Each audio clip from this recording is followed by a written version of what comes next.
반갑습니다, 여러분. 저 20년 만에 왔습니다. 20대 정말 파이팅 넘치던 그때 실로암 장로교회 청년부 아름다운 추억들이 고스란히 남아있는 그곳으로 이제 50줄이 넘어서 많이 세월의 흔적들을 몸에 품고 찾아왔습니다. 반갑습니다, 여러분. 20여 년이 지나면서 세월의 많은 흔적들을 품고 내가 찾아왔다 싶었는데 또 개중에 여러분들을 보니까 여러분들도 장난 아니네요. 이게 지금 예, 저는 여기서 전도사 시절을 정말 지금 돌이켜봐도 너무 행복했었던 한 7년 정도의 시간들이었던 것 같습니다. 그때 우리 막둥이로 있었던 우리 정근아 잘 왔어? 했던 아직도 저기 엔지니어로 막 섬기고 있어요. 지금 저 친구가 저 집사님께서 지금 사운드 만지는 경력이 이제 25년 차 이상 되는 굉장한 베테랑 사운드 엔지니어급 되시는 거죠. 이제 보니까 이렇게 반가운 얼굴들이 아직도 여러분 중에 이렇게 있어서 너무 좋습니다. 저는 멜번으로 시드니를 떠나 이제 멜번으로 내려가 이제 크로스웨이 한인교회라는 교회를 섬기게 되었습니다. 그 교회를 이제 10년 차 딱 섬기던 즈음에 크리스마스가 임박한 그 주간이었는데요. 제가 이렇게 그날도 이제 우리 주일 설교를 하는데 하나님께서 제 마음속에 떠나라라는 마음을 주셨어요. 그래서 어이쿠 떠나 이제 이러고 예배를 마쳤는데 제 아내가 저한테 오더니 여보, 하나님께서 우리를 좀 떠나라고 하시는 것 같아. 제가 깜짝 놀랐죠. 하나님께서 우리 부부에게 각자 이렇게 떠나라라고 말씀을 하시는구나 싶어서 월요일 날 이제 교역자들을 다 불러 모아놓고 이제 안건을 올린 거죠. 이것이 하나님께서 우리 부부에게 이런 마음을 주시는데 이것이 정말로 하나님께로부터 온 것인지 우리 목사님들 함께 기도하며 한번 시간 한번 가져봅시다 그랬는데 월요일 날 이 교역자 회의 때에 역시 목사님들이 목사님 이것은 정말로 하나님께서 주시는 마음이 맞는 것 같습니다 라고 이렇게 동의를 해주셨어요. 둘째 날이었죠. 그래서 이제 셋째 날 되는 화요일 날 이 주간이 이제 금요일까지만 되면 애들이 방학하는 종강하는 이제 주간이었고 그때 저희 큰아이가 중학교 3학년이었어요. 벌써 중학교 3학년. 여기 딱 오니까 사실 저는 우리 가나 요만해 초등학교 다니던 가나가 아직도 아른아른 거리는데 좀 애엄마가 됐더라고요. 그래서 이야, 저희 딸아이는 이제 곧 25살.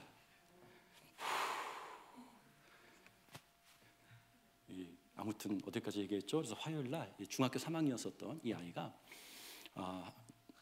제 차에 타면서 아빠, 영어로 얘기하는 거죠. Dad, it looks like God is going to move our family and it's going to happen quickly. 하나님께서 우리 가정을 굉장히 빨리 옮기실 것 같아. 이 철없는 이 딸아이가 그 말을 하는 거예요. 그러더니 물론 이 아이의 언어로 아빠, 맥도날드 가자, 배고프다. 이러고 이제 맥도날드를 갔어요. 그러나 아빠의 마음에는 이것이 정말로 하나님께서 우리 가족에게 이렇게 말씀으로 임하시고 확인을 주시는구나 싶어서 그러면 이제 순종해야죠. 어떻게 합니까? 그렇게까지 떠나라고 하시는데 그래서 이제 그러면 이제 멜번에서의 기반을 이제 정리해야 되니까 그래서 부동산 수요일 날 이제 부동산 사장님을 불러다가 연락해가지고 사장님은 나 집을 좀 내놔야겠습니다. 무슨 말이냐고 지금 곧 크리스마스라 다 매매 안 된다고 시장 다 중단된다고 그래도 뭐 어쨌든 뭐 파시겠다고 하니까 뭐 계약서 자기가 작성해서 가겠습니다 그래가지고 그 사람도 친절하게 계약서를 다 작성해서 제 사무실로 찾아왔어요. 목요일 날 그래서 이제 계약서를 다 이제 사인하고 그래서 목사님 집 팔아보셨냐고 팔아보기 처음이라고 했더니 어쨌든 집을 매물로 집을 내놓으려면은 집을 이제 사진을 딱딱 프로페셔널하게 찍어야 되니까 한번 집을 가서 집 상태가 어떤지 한번 보자고 그래서 그 다음 날인 금요일 날 찾아왔어요. 물론 집을 팔 뭐 계획이 전혀 없었기 때문에 집은 엉망이었죠. 잔디 막 썩어 있는 수영장 물, 막 쓰러져가는 담장들, 하여튼 사장님이 이제 보면서 이거 어떡하지? 이러고 이제 갔어요. 아마 그때 이제 서로가 크리스마스 전까지는 뭐 꼼짝 못 하겠구나 이제 싶었지요. 그 금요일 날 저는 어쨌든 하나님께 떠나라고 하셨으니까 우리 자녀들을 학교에 다 자퇴를 시켰어요. 이제 다음 내년도에 학교 돌아오지 않습니다. 다 자퇴 처리하고 어디로 갑니까? 몰라요. 어떻게 갑니까? 몰라요. 제가 아는 건 떠나는 거예요. 근데 그 떠나는 게 너무나도 분명했기 때문에 떠나는 것까지만 알았어요. 선교사들이 이제 선교사가 돼서 떠날 때에는 어떻게 합니까? 어쨌든 교회를 방문하면서 모금을 후원자를 확보하잖아요. 어쨌든 생활을 해야 되니까. 그리고 선교 기관에 이렇게 등록하는 이유도 이런 것들이 이제 다 세팅이 돼야 선교도 잘 할 수 있으니까요. 저희는 그냥 떠났어요. 후원자 뭐 그런 거 그게 뭔지도 몰랐어요. 그 다음 날 되었습니다. 토요일 날 오전에 집 앞에 뭐 for sale 이렇게 뭐 광고 이렇게 올려놓은 것도 아닌데, 저 매물로 올려놓은 것도 아니고 나간 것도 아닌데 광고가 된 것도 아닌데, 한 부부가 우리 집을 이렇게 방문해서는 어쨌든 긴 이야기를 짧게 그 집을 사기로 딱 그냥 이 집 사겠다고. 그래? 나 잠깐 신방 있으니까 갔다 올게. 이러면서 이제 신방을 갔다 왔더니 제 아내가 여보, 저 부부가 그냥 그 집만 사는 게 아니라 우리 가구, 살림 도구들 다 인수하겠다고 그래. 그냥 우리는 그냥 필요한 것만 챙겨서 가고 청소도 하지 말래. 여러분 집 청소하는 거 아시죠? 보통 일이 아니에요. 아무튼 그래서 딱 집만 챙겨서 훌쩍 떠나서 지난 7년 동안의 생활을 자비랑 선교사로 살았습니다. 야, 이게 너무 행복했어요. 정말 하나님께서 열방을 보게 하시고 열방 속에서 하나님께서 어떠한 일들을 하시는지, 하나님께서 열방의 교회들을 어떻게 세워나가시는지를 목격하게 하시고 섬기게 하신 정말 놀라운 어떤 목격, 체험, 경험들을 함과 동시에 진짜 힘들었어요. 와, 배고팠어요. 이거 어떻게 해야 됩니까? 돈이 한 푼도 없는데 매주 오늘은 어떤 시드니에 있는 누구한테 연락을 해서 돈 좀 달라고 할까? 뭐 예를 들어서요. 이거 살아야 되니까 애 아빠잖아요. 애가 셋이 있는데. 하여튼 그런 여정을 하다가 코로나가 탁 터지니까 이제 알겠습니다 하나님, 집에 가서 잠깐 쉬겠습니다 하고 저 고향으로 잠시 돌아와서 여러분을 이렇게 또 만나게 되었습니다. 그래서 이렇게 이 어른 예배 시간에 여러분을 만나는 것은 정말로 20여 년 만에 만남이라 너무나도 반갑습니다. 여러분 평안하셨습니까? 정말 이렇게 아름다운 공간에 와서 예배드린다라는 것이 그 여정을 모르는 바가 아니기 때문에, 사실 20년 전부터 물 목사님께서 늘 그것을 함께 고민하셨고, 이 터도 한번 저도 와서 그때 봤었었고, 그래서 와, 그 여정을 제가 옆에서 하여튼 먼 발치에서나마 지켜보았었기 때문에 이게 정말 기적이고요. 이것이 정말 하나님의 증거 아니겠습니까? 너무나도 놀라운 그 현장에 오늘 제가 와서 제가 저부터도 이것이 얼마나 이 만남이 얼마나 감격스러운지 모르겠습니다.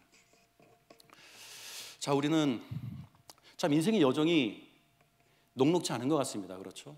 어느 누구나 사실 우리는 아담이 범죄한 이후 망가진 세상, 역기능적인 세상에 우리는 살아가고 있기 때문에 누구나 다 정말 인생의 여정에 고통이 있고 눈물이 있고 아픔이 있고 상처가 있는 그런 삶의 현장을 우리는 살아갑니다.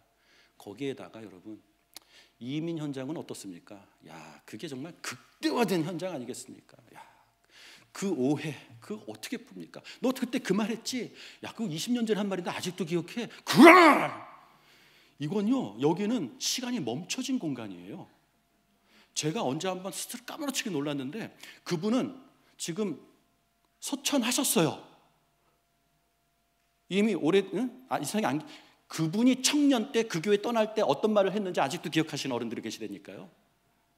와, 이민사회는요 시간이 멈춰 있어도 이렇게까지 멈춰 무서운 곳이에요. 여기서 말 한마디 잘못하면요 평생 회복할 기회를 주지 않아요. 여러분, 그랬을 때에 여러분 그 오해 어떻게 풀어야 됩니까? 그 마음의 상처, 이 마음의 흉터를 품고 어떻게 살아야 합니까?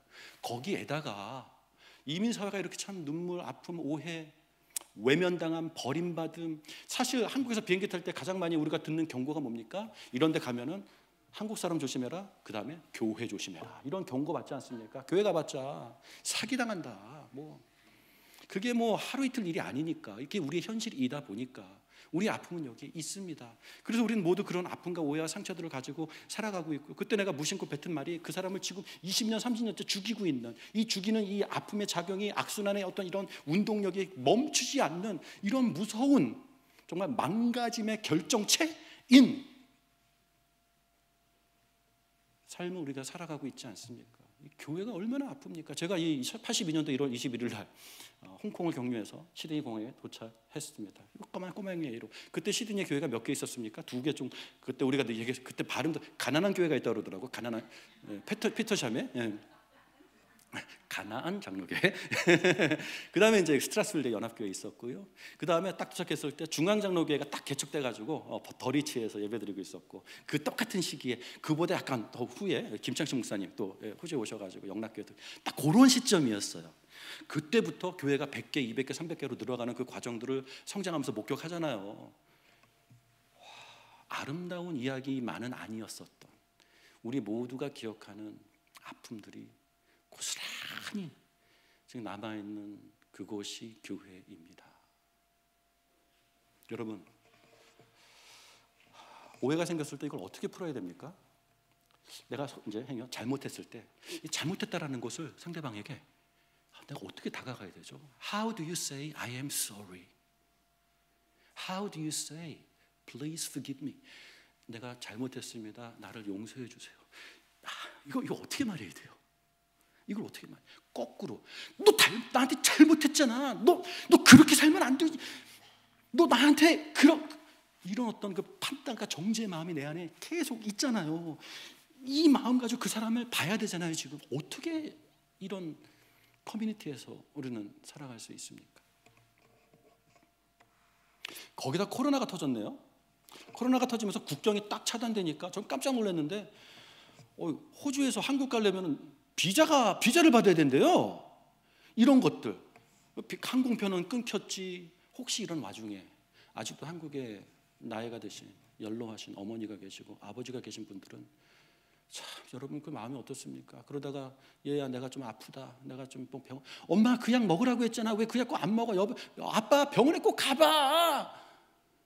내가 가서 챙겨드려야 되는데 가지는 못하고, 그러다가 위독하시다가 하는 소식이 들리더니 며칠 후에 세상 떠나셨다는 말이 만약에 들려온다면, 여러분 이걸 어떻게, 엄마 내가 미안해, 엄마 내가 사랑해, 내가 거기 엄마 어떻게 해야 돼? 이러한 이 인생의 아픔들을 우리가 오늘도 품고 살아갑니다. 이거 어디서 하소연합니까? 어디서 풀 수가 있습니까? 그냥 묵묵히 그냥 참고 살아가는 것이죠. 오늘 본문의 말씀을 통해서 우리는 베드로를 만납니다. 베드로가요, 글쎄요, 예수님께서 잡히시던 그 성만찬하는 그 마지막 날 밤에도 이 사람들이, 이 제자들을 얘기하는, 이 사람들이 다 당신을 배반하고 떠날지라도 나는 당신을 지키겠습니다. 나는 당신 곁에 남아서 나는 당신과 함께 가겠습니다.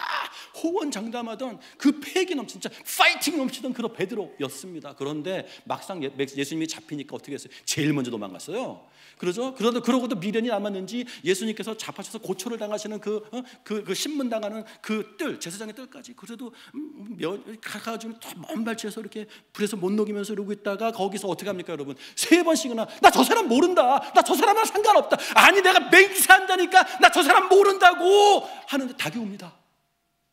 닭만 울었습니까? 누가복음은요, 예수님께서 고개를 돌려서 베드로와 눈맞춤을 하셨다고 얘기합니다.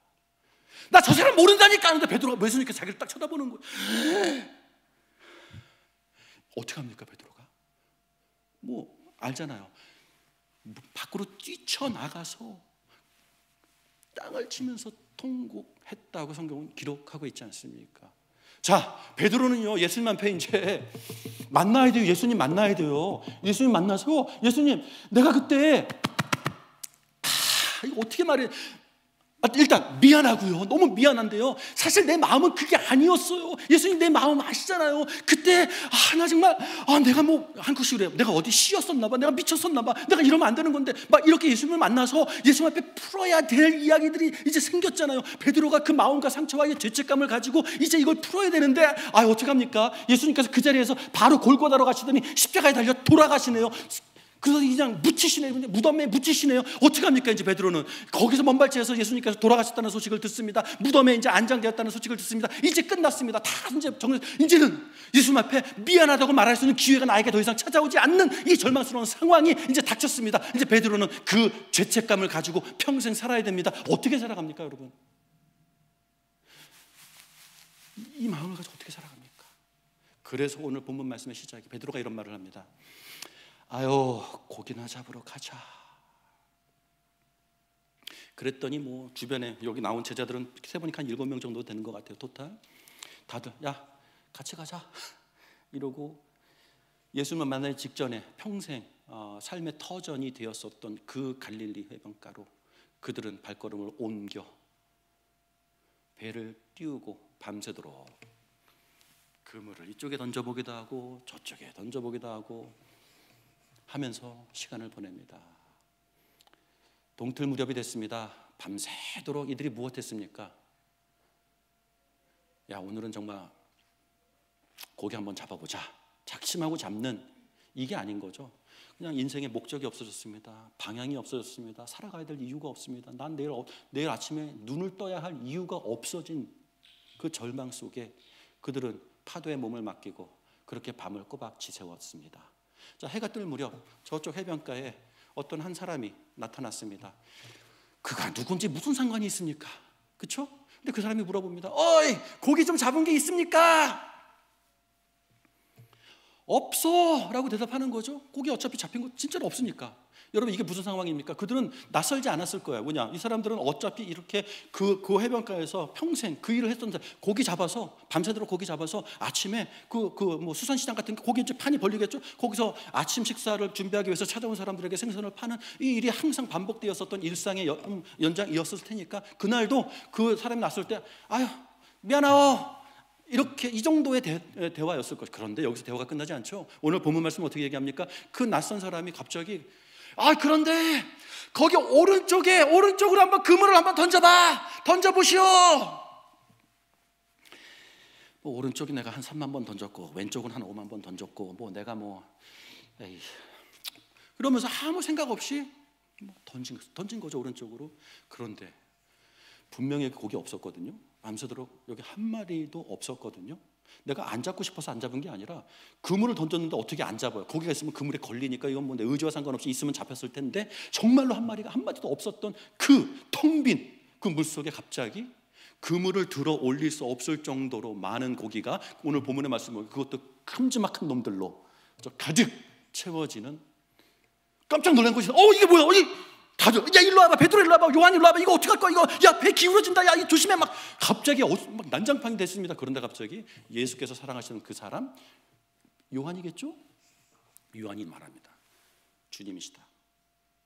와, 그 전까지는 뭐 누군지 뭐 관심도 없었지만 갑자기 주님이시다 그러니까 밤새도록 그냥 이렇게 있었던 그것도 옷도 다 벗고 통도 다 벗고 있는 남정네들 이렇게 밤새면서 어부들이 하여튼 있었던 베드로가 예수님이다라는 말을 듣자마자 순식간에 베드로는요, 여기보다 이게 먼저 움직이는 어떤 그런 스타일이었잖아요, 평생. 어쨌든 갑자기 옆에 있는 옷을 입고 다이빙을 합니다. 말이 안 되죠. 이 수영을 하려면 입던 옷도 벗어야죠. 신발도 벗고 양발도 벗고 어쨌든 이러고 이제 수영을 해야 되는데 옷을 입고 무슨 군인이 무슨 전투 수영하듯이 해변가를 향해서 예수님이라니까 왜? 나 예수님 만나야 되거든요. 나 예수님 이번에도 예수님 못 만나면 나 진짜 못 살아. 난 죽을 거야. 난 막 정말 목매달아 죽을 거야. 이런 어떤 극단적인 생각 모르겠어요. 하여튼 막 이런 마음 들어가지고 이제 수영하는데 이게 여러분 파도가 쳐오죠. 아차 싶은 거죠. 아씨 옷을 입었죠. 이게 지금 장난이 아닌 상황에서 수영을 하는데 파도가 계속 치는데 이러는데 사실 90m밖에 안 됐대요. 오늘 본문의 말씀을 보게 되니까 90m 정도 어부 출신 이 사람으로서는 뭐 아무것도 아니죠. 금방 가죠. 그렇죠? 막 가면서 베드로는 무슨 생각을 했겠어요? 이게 하나씩 파도 팍팍 지금 이렇게 넘어가면서 주님 잠깐만 기다려서 잠깐 기다리면서 이제 여기 마치 영화의 한 편처럼 필름이 들어가기 시작할 거예요. 3년 전 그날도 내가 헛수고를 치고 오늘은 헛탕 쳤다. 어떡하지? 하면서 이제 이런 마음으로 있었을 때 그날 새벽에 아침에 예수님께서 찾아오셔서 오른편으로 그물을 던져라 말씀하셨던 그분이 생각났겠죠. 그때도 오늘처럼 그때도 배 뒤집힐 뻔했는데 주님은 나를 그렇게 찾아오셨습니다. 나는 주님을 그렇게 만나서 그 후로 3년 동안 나의 인생은 변했습니다. 주님과 함께 걸어서 일들이 얼마나 행복했는지 모릅니다. 주께서 말씀하셨던 그 생명의 말씀, 제가 말씀드렸잖아요. 생명의 말씀이 여기 있사온데 제가 누구로 가겠습니까? 그 말씀은 나에게 정말 생명이었습니다. 하나님, 너무 아름다운 추억, 기쁜 추억들. 그런데 예수님, 내가 죄송합니다. 지금 내가 할 말이 없습니다. 그 좋은 얘기를 뭐 있어봤자 뭐합니까? 나는 죄인입니다. 나는 배신했습니다. 난 이게 막 이런 마음으로 가는 거죠. 이런 마음으로 가는 거죠. 그러는 와중에 배에 타고 있었던 나머지 제자들은 아마 이 베드로보다 먼저 도착했을 수도 있어요. 지금 이게 쉽지 않거든요. 아무튼 이렇게 도착했습니다. 도착했더니 이미 예수님께서 아침 식사 세팅을 다 해놓으셨다고 얘기하고 있죠. 불은 펴져 있고 거기에 생선과 떡이 딱 이렇게 놓여져 있습니다. 자, 그럼 아주 예수님은 진짜로 이제 만났잖아. 아니, 어떻게 이제 막 이런 상황 속에서 예수님께서 먼저 말씀을 하십니다. 베드로한테, 야, 거기 잡은 고기를 몇 마리 갖고 와라. 자, 베드로는 정신이 없잖아요. 지금 막 몸도 막 이런 머리 막 지금 눈물 콧물 얼마나 울었겠어 오면서 좀 막 터져가는 막 이 감정 주스르는 이 마음을 가지고 가가지고 뭐 어떻게 합니까? 거기서 몇 마리 잡혔나 세어보고 있어요. 이게 그 직업병이라고 하죠. 어부들의 직업병인 거죠. 그걸 열어보고 그새 153마리 대박 이러고 하는 게 기록이 되어 있는 거죠. 이제 그러고는 갖고 와서 이제 예수님과 함께 식사를 하고 있는데 여러분 어떻게 됩니까? 다 먹을 동안 어느 누구도 한마디도 하지 않아요. 어느 누구도 당신이 누구냐 묻지 않아요. 왜냐? 아니까. 예수님인 줄 아니까. 예수님인 줄 알면 이제 풀어야 되잖아요. I am sorry 이 말을 해야 되잖아요. 예수님. 근데 아무도 말 못해요. 저는 이것이 그때 그 사람들만의 문제가 아니고 사실 남자들이 좀 그래요. 여러분도 결혼하신 아내분들은 다 아시잖아요. 남편은 꼭 사고치고 돌아오면 아무 말도 안 해. 설명을 해. 야, 화상아 좀 말 좀 해라. 답답해 죽겠다. 이랬던 남자들의 특성이기도 합니다. 어쨌든 침묵 속에 밥을 먹는데 베드로는요 지금 뭘 생각하는 거예요? 예수님과 떡 떼던 이게 바로 며칠 전에도 예수님과 떡을 떼면서 나 예수님 떠나지 않겠다고, 예수님 지키겠다고, 예수님한테 내가 의리 막 이러고 있었던 자기 모습이 왜 생각 안 나겠어요? 다시 핵살절을 하면서 어떡하나 이제 이런 마음으로. 근데 여러분 예수님께서 불을 피워놓으셨는데요, 성경 본문 말씀에 무슨 불이라고 얘기합니까? 숯불이라고 얘기해요. 아주 정확하게 얘기합니다. 아니 여러분, 해변가에 숯이 어디 있어요? 해변가에는요 모닥불이에요. 나무를 이렇게 해다가 불을 피워놓는 모닥불이 상식적인 거예요. 숯불은요 예수님께서 준비해 오셨구나 딱 생각해 볼 수, 예측이 가능한 거죠. 숯불이에요. 베드로는 그 숯불을 보는 거예요. 베드로도 좀 낯선 표현이겠죠. 바닷가에 숯불, 숯불도 이런 생각도 이제 했겠죠. 보고 있으니까 뭐 먹는 동안 뭐해요? 계속 이런저런 딴 생각 이렇게 하면. 여러분 근데 예수님께서 잡히시던 날 밤, 그 신문 고초 당하시던 그 뜰은 그 밤은, 그 새벽은 유독 추웠었던 때였던 것 같습니다. 그때 모였던 사람들은 다들 불을 피워놓고 몸을 녹이고 있었습니다. 베드로가 예수님을 배반할 때 자기가 이렇게 함께 몸을 녹이고 있었던 그 불은 숯불이었습니다. 그들은 숯불을 피워놓고 그 숯불 앞에서 베드로는 예수님을 3번 맹세코 그분을 모른다고 배신을 했었던 겁니다. 베드로는 먹으면서 이분 다 아시는구나, 다 아시는구나, 이제 이런 마음이 있었겠죠. 자, 식사가 끝났습니다. 드디어 예수님께서 베드로의 눈을 맞추시면서 마지막으로 눈 맞췄을 때는 어떤 상황이었는지 아시죠? 이제 다시 한번 두 번째 눈 맞춤이 이루어지면서 이번에는 예수님께서 이런 첫 마디가 뭡니까? 요한의 아들 시몬아, 내가 이 사람보다 나를 더 사랑하느냐? 무슨 질문입니까? 예수님께서 잡히던 그날 밤 베드로는, 예수님, 내가 이 사람들이 다 도망가더라도 나는 당신을 지킬 겁니다. 호언장담했었던 베드로는 그걸 생각할 수밖에 없겠죠. 그래서 베드로가 이제 주님 어떻게 대답합니까? 이거 여러분 이따 어떻게 대답해야 돼요? 대답 잘해야 돼요. 그렇죠? 근데 베드로가 이런 대답을 합니다. Yes, Lord. 주님 그러합니다. 내가 주님을 사랑하는 줄 주님께서 이미 잘 아십니다. 정말 진심을 담아 고백하는 거죠. 주님도 내 마음 아시죠? 여기에는 주님을 향한 사랑이 담겨져 있습니다. 이렇게 고백하는 겁니다. 근데 그 말을 들은 후에 예수님께서 내 양을 먹여라 말씀하십니다. 이게 무슨 대화입니까, 여러분? 사실 인간적으로 말이죠. 미안해요. 그때 왜 그랬는데? 그때요. 사실 내 마음 이렇게 오가는 대화가 아니라 참 그 모든 상황을 모두가 알고 있어요. 그것이 지금 풀어져야 되는 자리예요. 근데 그것을 푸는 거예요. 이렇게 풀고 있는 거예요, 지금.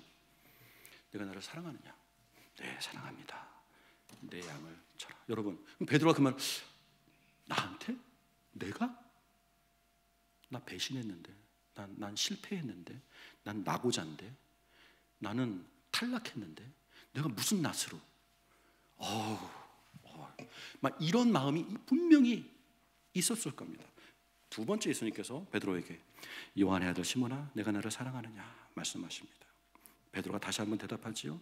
주님, 그러하나이다. 내가 주님을 사랑하는 줄 주님께서 아시나이다. 뭐 이거 외에는 다른 말로 표현할 길이 없는 것 같아요. 진짜 정말 최고의 진심을 담아 내 마음 아시는 주님, 아까도 말씀드렸지만 정말 주님을 사랑합니다. 그거 외에는 내가 더 그냥 주님 사랑합니다 이렇게 고백하고 있는 베드로. 그런데 그런 베드로의 대답을 들으며, 그 고백을 들으며 예수님께서는 다시 한번 내 양을 치라 이렇게 말씀하십니다. 베드로는 뭐 어떻게 대답할? 베드로, 뭐 이런 액션도 취할 수 있는 상황이야. 그냥 이러고 있겠죠. 근데 한 번 더 물어보시네 예수님께서. 어떡합니까? 요한의 아들 시몬아, 내가 나를 사랑하느냐? 주님께서 세 번째 나를 사랑하느냐 하심으로 베드로가 근심하여 이르되, 이렇게 표현되어 있지 않죠? 맞습니다. 이제는 예수님께서 내 마음 모르시나? 안 믿으시나? 예수님, 그러면 이걸 예수님한테 어떻게 설득해드리지? 이걸 어떻게 전달해드리지? 이제 이런 조바심을 가지고 이제는 불안한 거잖아요. 예수님께서 나를 못 믿는구나. 어떡하지? 아니야, 못 믿는. 이게 뭐지? 막 이러면서 베드로가 이런 대답을 합니다. 내가 주님을 사랑하는 줄을 주님께서 아십니다. 이 말 하기 전에, 그렇죠? 주님, 당신은 모든 걸 아시지 않습니까? 내가 주님을 사랑하는 줄을 주님께서 아십니다. 이런 데 주님께서 모든 걸 아시지 않냐고. 그때 어떤 상황이었는지, 그때 어떤 분위기였는지, 주님 다 알잖아요. 숯불 가져오셨죠. 다 알잖아요, 주님. 내가 주님, 이렇게 고백합니다. 그때 예수님께서 내 양을 먹여라 이렇게 말씀하셨습니다.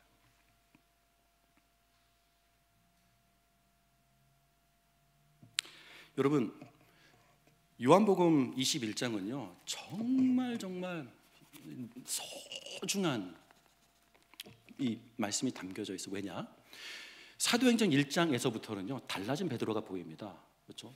전도하고 호통치고 막 교회를 세워나가는 정말 열정에 넘쳐나는. 근데 여러분, 누가 봐도 배신자예요. 아니, 예수님 도망가지 않았어? 배신하지 않았어? 3번씩이나 부인하고 맹세코 저주하면서 부인한 그 사람이 무슨 낯짝으로 교회를 세워? 무슨 자격으로 교회를 세워? 무슨 권위가 있다고? 충분히 비판받고 있고 정죄받을 수 있고 판단받을 수 있는 그런 상황 아니겠어요? 사랑하는 그의 친구 요한은 교회를 향해, 성도들을 향해, 우리들을 향해 베드로에게는 예수님과의 이 소중한 만남이 있었습니다를 증언해주고 있어요. 바로 이 이야기로 인해서 베드로는 용기 있게 섬김의 자리로 나아갈 수 있었고, 그런 섬김을 하는 그 베드로를 보는 교회들은 기꺼이 그 리더십을 허락해주는 그 증거가 바로 담겨져 있는 내용이기 때문에 더더욱 정말 친구의 우정, 요한, 의리, 정말 너무 놀라운 책이 아닐 수 없습니다. 자, 여러분, 이제 우리들의 이야기를 조금 더 접목해 보았으면 좋겠습니다. 제가 아까 말씀드렸죠. 우리는 망가진, 죄로 인해 망가진 인생의 여정을 걸어가면서 또 이민자로서 이 교회 현장, 이민사회 현장 녹록지 않습니다. 제가요 지난 7년간에 정말 세계 여러 군데를 다니면서, 여러 교회를 다니면서 특히 LA 한인타운에 있는 교회도 섬긴 적이 있었어요. LA 한인타운은요 정말 말로 표현할 수 없는 아픔이 있는 곳이에요. 아침에 새벽 예배를 하려면요 5시 반이었어요. 하여튼 교회 문을 열어야 되잖아요. 교회 문을 못 열어요. 왜 못 여는 줄 아세요? 그 문 앞에 노숙자들이 자고 있거든요. 정말 LA는요 노숙자 천국이에요. 길거리마다 노숙자들로. 그러면요 어떻게 해야 됩니까? 이 사람들은 지금 술에 취해서, 뭐에 취해서, 잠에 취해서, 특히 그 새벽 그 시간 얼마나 깊이 잠든 시간이에요. 근데 새벽 예배를 해야 되잖아요. 어떻게 해요? Wake up, come on. off you go. 이래야 돼요. 그러면 이 사람들이 그냥 네 이러고 가겠습니까? 에이씨, 이 사람들이 막 승질 내겠죠. 거기서부터 여러분, 이 한인 교포들만의 아픔이 있는 게 아니라 그냥 인생을 살아가는 모든 이들이 다 제각기 그 인생의 여정에서 아픈가. 이 사람들이 그냥 얌전히 깨끗하게 잤겠습니까? 거기 화장실이 있습니까? 세면대가 있습니까? 거기 똥오줌 다 흘려놨어요. 이거 일단 치워야 돼요. 마포질 해야 돼요. 이렇게 교회를 시작해야 되는 곳입니다. 거기 가면요, 교회 성도들을 맞이할 때 뭐 이렇게 이제 남성 한 분, 여성 한 분 이렇게 걸어 들어오시면요, 불문율이에요. 그 관계를 물어보지 않아요. 너무나도 관계들이 아픔이 있는 이민사회 현장이다 보니까 함부로 그 관계 물어봤다가 그 사람 그 다음날 교회 안 와요. 우리 이곳을 향해서 쳐다보지도 않을 거예요. 제가 그 멜번에서 목회할 때 몇 가지 에피소드 잠깐 말씀드리자면은, 이제 목회를 하다 보면요, 이제 다른 교회 섬기시는 분들이 이제 우리 교회로 오시는 경우도 많이 있지 않습니까? 종종. 물론 저는 목회하면서 우리 교회 온 사람은 안 떠날 줄 알았어요. 내가 누군데. 근데 떠나시더라고요. 와, 그분들의 뒤통수를 바라보는 그 마음이 참 많은 것들을 배운 것 같아요. 저도. 아무튼 그러니까 오시는 분들도 있어요. 근데 오시는 분들이요, 대부분 와서 목사님, 제가 저쪽 교회에서 너무 상처를 받았어요. 너무 아파요. 이제는 하나님만 보고 싶어요. 이렇게 이제 말씀을 하죠. 그러면 그럼요. 이제 마음이 가지만 우린 좁은 커뮤니티이고 또 목사님으로서 전화를 해야 돼요. 목사님, 아무께서 오늘 이쪽으로 우리 교회 오셨는데 어떡하죠? 그러면 이제 진심이 나오는 거예요. 그 사람이 우리를 너무 아프게 했습니다. 너무너무 고통을 주고 떠났습니다. 이런 말씀들을 하세요. 이렇게 이야기가 다르죠? 양쪽 이야기를 들어봐야 된다니까. 이 사람은요, 우리는 피해자로서의 상황만이 전부라고, 그러니까 굉장히 많은 것을 기억하고 내가 혹시 누가 아프게 했었던 것, 내가 아픔을 줬던 것들에 대해서는 굉장히 좀 사소하게 생각하는 성향들이 우리 모두 안에 있는 것 같아요. 그것뿐만이 아닙니다, 여러분. 목사님, 교회 개척해서 교회하세요. 목사님, 저도 갈게요. 그러다가 온대는데 얼마나 좋아. 근데 아니, 아무개도 그 교회 나가요? 나 그 사람 있으면 나 거기 안 가요. 아시죠, 무슨 말인지? 모 집사 거기 있어요? 모 장로 거기 있어요? 그럼 나 거기 안 가요. 그 사람 내 한번 보기만 해. 이런 청년들은요, 나한테 와서, 나 20년 만에 교회 찾아가서 너무 죄송합니다. 워킹 홀리데이 기타 등 청년들은 나한테 와서, 목사님, 아무개 장로님이 돈을 안 줘요.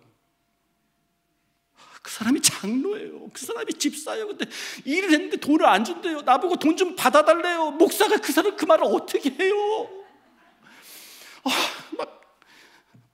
교회가 너무 아파요. 교회가 너무 아파요. 한국에서 이민 오실 때 여러분 다들 그 말씀 들었겠죠? 이민 가면 한국 사람 조심해라. 이민 가면 한국 교회 가지 마라. 조심해라. 이런 말들 다 경고 듣고 오셨잖아요. 교회가 아파요. 자, 그러다 보니까 나도 교회에서 많은 상처를 받았지만 나도 돌이켜보면 사실 많은 상처를 줬어요. 나로 인해서 아파하는 사람들이 여럿 있는 거예요. 지금 아까도 말씀드렸죠? 지금 돌아가신 분인데 그 사람이 청년 때 했던 말들을 아직도 기억한다니까요. 사람들이 용서 안 해주고 있어요. 그 사람 세상 떠나셨는데요. 상관없어요. 시간이 멈춰져 있어요. 우리들의 잘못은 생생하게 하나님의 생명책에 기록된 것처럼, 그렇죠, 이민자들의 마음속에 기록이 되어서 지워지지 않고 있어요. 자, 여러분에게 물어봅니다. 여러분도 예수님 사랑하십니까?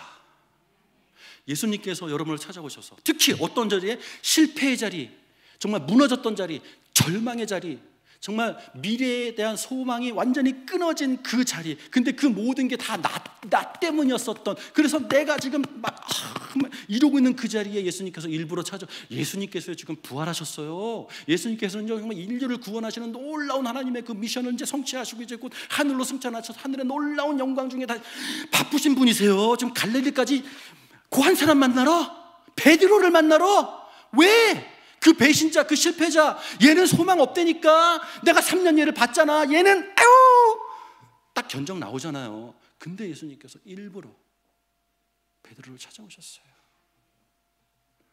예수님은요, 그 한 사람, 그 무너진 한 사람도 소중한 거예요. 그 베드로에게 와서만 네가 나를 사랑하느냐 기회를 주시잖아요. 그 베드로에게 내 양을 쳐라, 내 양을 먹여라, 내 양을 쳐라. 우리는 이 구절을 기억할 때 이 세 번의 고백을 너무 크게 기억하다 보니까 그 이어지는 스토리를 제가 좀 섬겨드려야 될 것 같습니다. 그런 다음에 예수님께서 19절에 어떻게 말씀하십니까? 베드로야, 네가 나를 사랑한다고 했지? 오케이, 너는 나를 따라라. 3년 전에 예수님께서 베드로를 불러주셨을 때도 Follow me, 그것을 다시 하시는 거예요. 너는 나를 따라라. 베드로가 다시 오케이, It's a second chance. Second chance. 근데 거기서 끝나지 않습니다. 22절에 한국말로는 다시 한번 그냥 너는 나를 따라라 이렇게 얌전하게 써있지만 원어의 뉘앙스는요, You must follow me. 너는 반드시 나를 따라오너라 라고 명령을 하시는 거예요. 너에게 선택을 주는 게 아니에요. 네가 나를 사랑한다고 했지? 나를 따라와. 아니야, 잘 들어, 너는 반드시 나를 따라와라 라고 예수님께서 베드로에게 명령하셨습니다. 자, 이제 베드로의 마음은 어떻겠습니까, 여러분? 베드로는요, 나는 실패자입니다. 나는 나의 추한, 약한 이 모습을 다 들켜버린 자입니다. 더 이상 감출 수 없습니다. 체면, 교양 이렇게 안 그런 척하는 거, 이거 할 수 없습니다. 모두가 다 알아요. 예수님 배로 내가 할 수 있는 건요, 이제는 체면 이런 거 볼 것 없이 주님께서 나에게 맡겨주신 그 양 섬기는 거예요. 왜냐? 내가 예수님을 사랑하는 그 사랑을 증명할 수 있는 유일한 방법은 예수님께서 말씀하신 그의 양을 섬기는 거예요. 그 양을 돌보는 거예요. 내가 예수님을 사랑하는 만큼만 돌보면 돼요. 얼만큼? 베드로는 그 섬김을 결국은 하면서 순교하지 않습니까? 베드로가 사도행전의 1장, 2장, 3장, 4장 얼마나 담대하게 하나님을 외쳤습니까? 예수님을 증거했습니까? 왜? 이날 아침을 잊을 수가 없기 때문에. 내가 사랑한다고 고백했더니 예수님께서 나에게 그거 하라고 하셨거든요. 나는 그거 해야 돼요. 사내들이 나를 죽인다고 감옥에 쳐넣는다고 막 상관없어요. 예수 그리스도를 외칠 수밖에 없어요. 그렇게 베드로는 살아갔고, 그렇게 그런 베드로의 섬김과 헌신을 통해서 초대교회가 세워졌지 않았습니까, 여러분? 그러면 우리들의 이야기를 잠깐 해봐야겠죠. 그렇습니다. 우리 교회, 이 교회 말하는 게 아니라 우리들의 교회, 그렇죠? 이 땅에 있는 보편적인 교회를 말씀드릴게요. 제가 여기 와서 뭐 우리 교회 막 이럴 게 아니라, 아픔과 상처 없는 교회 없어요. 여기에는 다 원인 제공자들이 있고요, 그 피해자들이 있고요, 다 더불어 체면과 교양 때문에 안 그런 척하고 있는 거죠. 그거 없으면 지금 멱살 잡고 난리 날 상황이에요. 너 지금 나한테 돈 떼먹은 것부터 시작해서 기타 등등 풀어야 될 게 너무 많은 아픔의 현장이에요. 나는 그 사람이 있기 때문에 그 교회 안 간다니까요 얘기하는 사람들이 있어요. 목사님, 그 장로님한테 돈 좀 받아주세요. 그 장로님이 여기 지금 앉아있어요. 난 그 장로님 바라보면서 지금 설교를 해야 돼요. 너무 망가져 있어요, 여러분. 그런데 예수님께서도 우리를 향해서 어떻게 말씀하십니까? 이거 하나만 묻자. 그때 너 왜 그랬느냐? 이거 묻는 게 아니라 이거 하나만 묻자. 네가 나를 사랑하느냐? 네가 나를 사랑하느냐? 한 번 더 묻겠다. 네가 나를 사랑하느냐? 묻고 계세요. 이유 묻지 않겠다. 그 원인 묻지 않겠다. 상황 묻지 않겠다. 해명 필요 없다. 내가 듣고 싶은 것은 네가 정말로 나를 사랑하는지 너의 마음, 너의 고백을 나한테 들려다오 라고 말씀하시는 예수님. 그분 앞에 여러분들이 아까도 내가 여러분의 어떤 그 반응들을 통해서 증명했지만, 그렇습니다, 주님, 내가 주님을 사랑합니다 고백하셨다면, 이제 여러분이 사랑하는 그 주님, 여러분이 사랑한다고 고백한 그 고백, 어떻게 증명하시겠습니까? 어떻게 증명하시겠습니까? 예수님께서는요, 네가 나를 사랑하는 만큼 나의 교회를 섬겨라.